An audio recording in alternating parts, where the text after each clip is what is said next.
नमस्कार.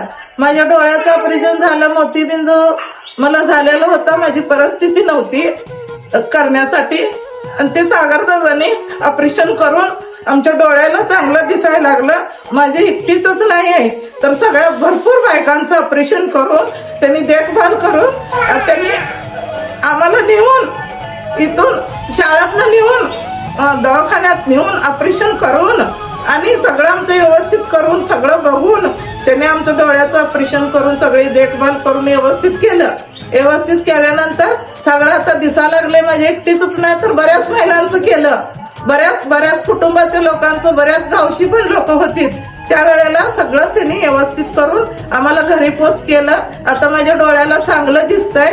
चांगलं दिसून का नाही व्यवस्थित मी हिंडते फिरते चालते, चांगलं दिसतंय माझ्या डोळ्याला. आणि आता धन्यवाद. आणि त्याच्या अगोदर सागर दादाने एकदा ऑपरेशन केलं आणि त्याच्या अगोदर एका डोळ्यात सरांच्या वाढदिवसाला ऑपरेशन झालं माझं, तेव्हा पण चांगलं झालं माझं.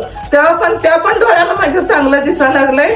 चांगल्या मनानं आशीर्वाद देऊन निवडून आणावं आणि हे माझा आशीर्वाद आहे त्यांना. तर त्यांनी दोन्ही डोळ्याचं ऑपरेशन करून माझं सगळं मला व्यवस्थित दुसरं जीवन दिलेलं आहे. सगळ्यांनी त्यांना सहकार्य करून निवडून आणावं हेच माझी विनंती आहे. आणि माझा तर भरपूर पाठिंबा आहे त्यांच्या पप्पाला आणि सागर दादाला, सगळ्यांना त्यांना निवडून आणून आणि त्यांनी व्यवस्थित आपल्याला विश्वास आहे की आपली कामं करतील.